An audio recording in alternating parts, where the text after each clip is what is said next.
आज की कहानी एक ऐसी लड़की की है जो अपनी स्टडी कंप्लीट करने के लिए कनाडा गई थी। माँ बाप को लग रहा था कि उनकी बेटी कनाडा में पढ़ाई कर रही है, लेकिन इसी बीच उस लड़की के साथ कुछ ऐसा होता है जिसे देखकर उसके माँ बाप भी सहम जाते हैं। दरअसल कनाडा में पढ़ाई कर रही लड़की की अचानक से हमारे देश भारत में लाश मिलती है। तो आखिर कनाडा में पढ़ रही लड़की की लाश हमारे देश भारत में कैसे मिली?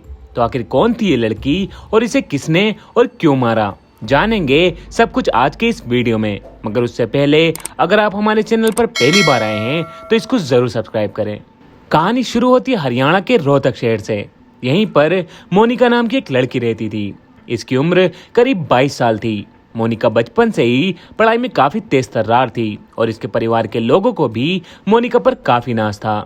और होता भी क्यों ना, क्योंकि बेटी पढ़ाई में काफी ज्यादा अच्छी थी और आगे की पढ़ाई के लिए विदेश भी जा रही थी। लेकिन मोनिका विदेश जाने से पहले कई दिनों से अपनी आंटी के घर पे रह रही थी। आंटी का घर हरियाणा के पानीपत जिले के गुमाल गांव में था। मोनिका ने यहीं से कनाडा में बिजनेस मैनेजमेंट की पढ़ाई की तैयारी की थी और फिर बाद में मोनिका को कनाडा के कॉलेज में एडमिशन मिल गया। तारीख थी 5 जनवरी 2022 जब मोनिका स्टडी के लिए इंडिया से कनाडा के लिए रवाना हुई। ये कनाडा बिजनेस मैनेजमेंट की पढ़ाई करने के लिए गई थी। मोनिका के परिवार वाले मोनिका के लिए बहुत ज्यादा खुश थे। मोनिका अक्सर अपने परिवार से फोन पर बातें किया करती थी। अगर फोन पर बात ना हो पाई तो वो मैसेज में बात कर लिया करती थी। लेकिन इसी बीच एक ऐसा भी समय आया जब मोनिका अपने परिवार से बातें करना बंद कर देती है। लेकिन बाद में कुछ ही टाइम बाद फिर से मैसेज करके बात करना शुरू कर देती है। और जब परिवार वाले बात ना करने की वजह पूछते हैं तो वो बोलती है कि वो पढ़ाई में बिजी है और ऊपर से इंडिया और कनाडा के बीच सीधे सीधे 9 घंटे का फर्क है और इसी वजह से बात करने में दिक्कत आती है। खैर, उसके परिवार वाले उससे बात करने के लिए ज्यादा फोर्स नहीं करते और जैसा चल रहा है सब कुछ वैसा ही चलने देते हैं। अब अप्रैल 2022 की बात है जब मोनिका की आंटी के बेटे को मोनिका के पास एक अजीब सी चीज दिखती है। दरअसल वीडियो कॉल के दौरान मोनिका जहां बैठी थी वहां सीलिंग फैन चल रहा था। ये बात है 2022 की। उस समय इंडिया में तो गर्मी होती है लेकिन कनाडा में सर्दी रहती है। खैर, ये बातें थोड़ी अजीब लगी। उसने मोनिका से सीलिंग फैन के बारे में भी पूछा, लेकिन मोनिका जवाब देने के बजाय बहाने बनाने लगी और कॉल भी कट कर दी। बाद में मोनिका ने मैसेज करके बताया कि नेटवर्क खराब थे, शायद इसलिए कॉल कट हो गया। इसके बाद से ही मोनिका ने कभी भी अपने आंटी के बेटे से बात नहीं की और उसके नंबर को भी ब्लॉक कर दिया। अब धीरे धीरे मोनिका अपने परिवार से भी पूरी तरह कट ऑफ होती जा रही थी और आखिरकार जून 2022 आते आते मोनिका ने अपने परिवार से बात करना ही बंद कर दिया। उसके परिवार को लग रहा था कि शायद बेटी कनाडा में बिजी होगी, पढ़ाई कर रही होगी। पहले के 3-4 महीने तो वो लोग कुछ भी नहीं करते और ऐसे ही शांत रहते हैं। लेकिन काफी दिन और महीने बीतने के बाद जब मोनिका की कोई भी खोज खबर नहीं आती तो परिवार वालों का माथा ठनक आता है। अब इन लोगों को फिक्र होने लगी कि मोनिका आखिर कहाँ है।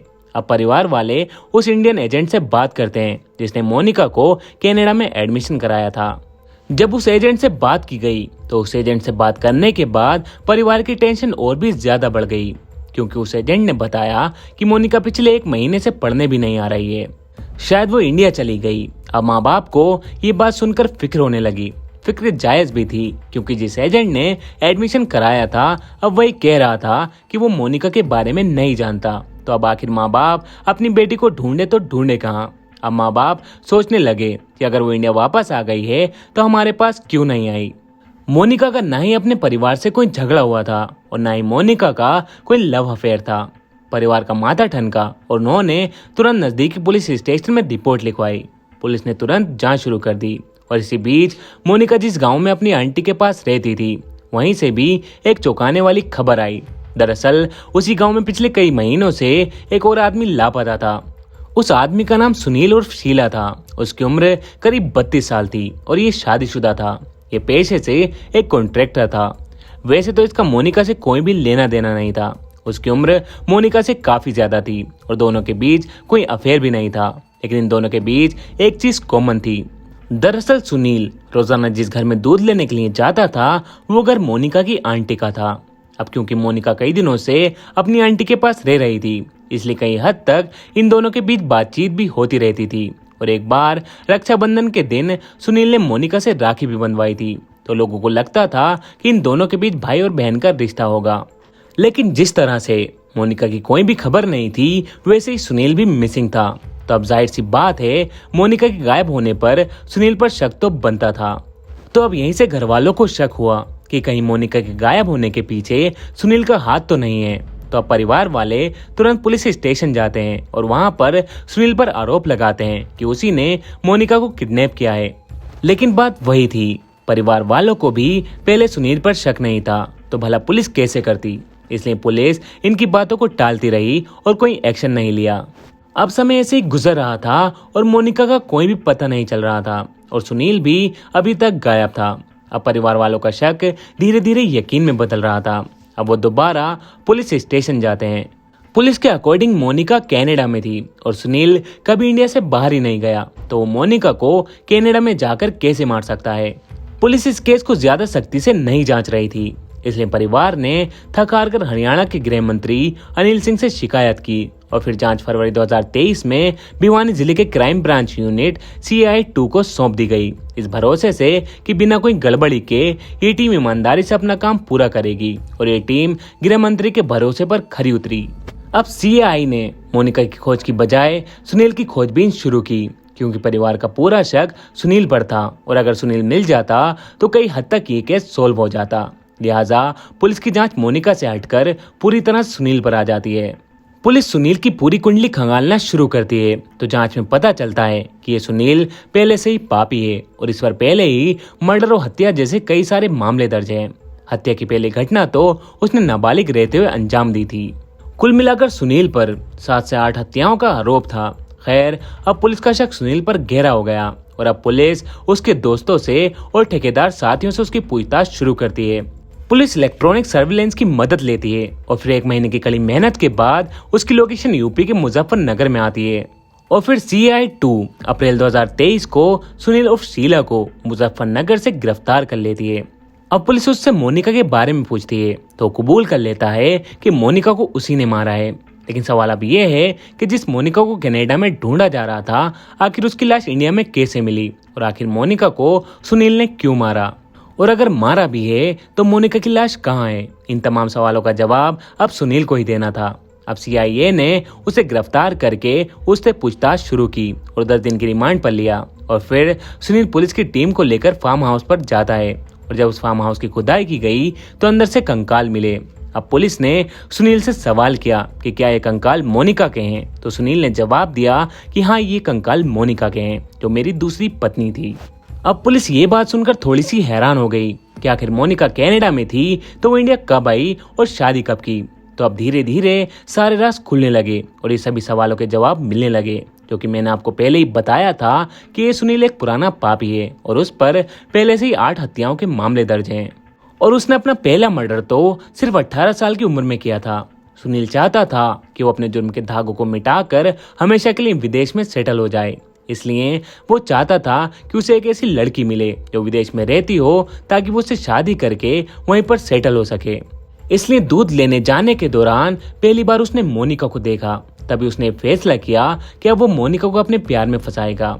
अब वो धीरे धीरे मोनिका को अपने प्यार में फंसाता जा रहा था।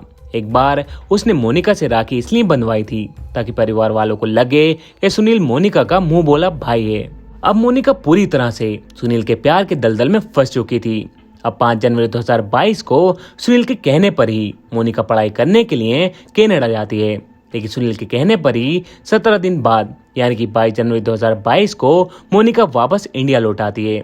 उसके कनाडा से इंडिया लौटने का पूरा खर्चा सुनील ने ही उठाया था। मोनिका कनाडा से इंडिया लौटने की बात अपने परिवार से नहीं बताती। इंडिया लौटने के बाद सुनील मोनिका को लेकर दिल्ली से यूपी के गाजियाबाद में चला जाता है। यहाँ पर एक कमरा किराए पर लेकर दोनों साथ में रहने लगे। प्लानिंग के अकॉर्डिंग सुनील ने मोनिका को शादी के लिए मना लिया और 1 हफ्ते बाद 29 जनवरी 2022 को गाजियाबाद के आर्य समाज मंदिर में जाकर इन दोनों ने शादी भी कर ली।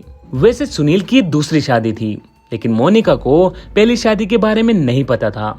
मोनिका ने सुनील से शादी कर ली, लेकिन इस दौरान वे अपने परिवार के कांटेक्ट में नहीं थी। मोनिका को लगा कि कहीं परिवार को शक ना हो जाए, इसलिए मोनिका सुनील के कहने पर शादी के अगले दिन 30 जनवरी 2022 को कनाडा लौट गई और इसके बाद भी उसने 2-3 बार इंडिया से कनाडा चक्कर लगाए, लेकिन फाइनली मई 2022 में मोनिका हमेशा के लिए इंडिया लौट आई। और अब मोनिका और सुनील नए नवेले शादीशुदा जोड़े की तरह साथ में रहने लगे। कई महीनों की मेहनत के बाद अब सुनील का विदेश में रहने का सपना पूरा होता लग रहा था। वो मोनिका से शादी कर चुका था और मोनिका भी कनाडा में नौकरी करके सेट हो जाती। अब तक तो सुनील का प्लान एकदम सही चल रहा था, लेकिन कनाडा से लौटने के बाद मोनिका अपने परिवार से झूठ बोल बोल कर थक चुकी थी। मोनिका ने अभी तक अपनी शादी की बात भी अपने परिवार को नहीं बताई थी, इसलिए उसने डिसाइड किया कि वो कनाडा वापस नहीं जाएगी और सुनील के साथ इंडिया में सेटल हो जाएगी। अब मोनिका की ये बातें सुनते ही सुनील हैरान और परेशान हो गया, क्योंकि उसने प्यार के नाटक से शादी का नाटक तक सिर्फ इसलिए किया था ताकि वे विदेश में सेटल हो सके। लेकिन अब सुनील की आंखों के सामने ही उसके सपनों की हत्या हो रही थी। सुनील ने मोनिका को काफी समझाया, लेकिन मोनिका नहीं मान रही थी और अब तक मोनिका को सुनील के बारे में भी पता चल चुका था कि सुनील एक क्रिमिनल है और इसलिए वो कनाडा जाना चाहता है। और ये भी पता चल चुका था कि सुनील की पहले से भी शादी हो रखी थी, इसलिए मोनिका अब इंडिया में ही रहने के लिए जिद पर डटी रही और मोनिका उसके और सुनील की शादी के बारे में अपने परिवार को बताने की जिद करने लगी। इसलिए वो कार से सुनील के साथ हरियाणा की तरफ जा रही थी। अपनी आंखों के सामने इतने सालों की साजिश को दम तोड़ते हुए देख सुनील ने मोनिका का ही दम घोटने का फैसला किया। हरियाणा के गन्नौर के गली झंझरा के पास पहुंचते ही सुनील ने गुस्से में आकर मोनिका को गोली मार दी और मोनिका ने मौके पर ही दम तोड़ दिया। मोनिका की हत्या की तारीख थी 29 जून 2022। इसके बाद उसने मोनिका की लाश को पूरी रात कार में ही रखा। अब उसे मोनिका की लाश को हमेशा के लिए दफनाना था, उसे हमेशा के लिए राज बनाना था, एक ऐसा राज जो कभी भी मिट्टी की गहराई से बाहर ना सके। इसलिए उसने अपने फार्म हाउस में सेप्टिक टैंक बनाने के बहाने से सुनील ने कुछ मजदूरों को बुलाया। उन मजदूरों से 8 फीट गहरा गड्ढा खुदवाया और उन्हें वापस भेज दिया। और फिर 30 जून की रात में पॉलीथीन में लिपटी मोनिका की लाश को गड्ढे में डाल दिया और गड्ढा भर दिया। फिर अगले दिन कुछ मजदूरों को दोबारा बुलाया। उन मजदूरों को बोला कि टैंक का काम पूरा हो चुका है, अब तुम इस गड्ढे को पूरी तरीके से पैक कर दो। उसी गड्ढे को पैक करके उन लोगों ने उसके ऊपर पौधे लगा दिए। पुलिस जब उस फार्म हाउस पे गई तो वहां उन्हें मोनिका का कंकाल मिला और जब उस कंकाल का पोस्टमार्टम किया गया तो उसकी खोपड़ी में एक बुलेट मिली, जिससे पुलिस को पता चला कि सुनील ने मोनिका के सर में गोली मारी थी। इस तरह तेज तर्रार मोनिका झूठे प्यार में फंसकर मारी गई और आखिरी वक्त तक अपने परिवार से दूर रही। खैर दोस्तों, मोनिका के साथ जो कुछ भी हुआ वो बहुत ही ज्यादा गलत था, लेकिन कहीं ना कहीं इसके पीछे मोनिका की भी लापरवाही थी। प्यार में पड़ो, लेकिन इस कदर भी नहीं कि अपना परिवार ही धुंधला लगने लगे। तो दोस्तों, ये थी मोनिका सोनीपत मर्डर केस की पूरी कहानी। मैं उम्मीद करता हूँ आपको ये कहानी जरूर पसंद आई होगी। अगर कहानी पसंद आई है तो इसको लाइक और कमेंट करके जरूर बताएं और आगे ऐसी कहानियों के लिए आप हमारे चैनल को सब्सक्राइब भी कर सकते हैं।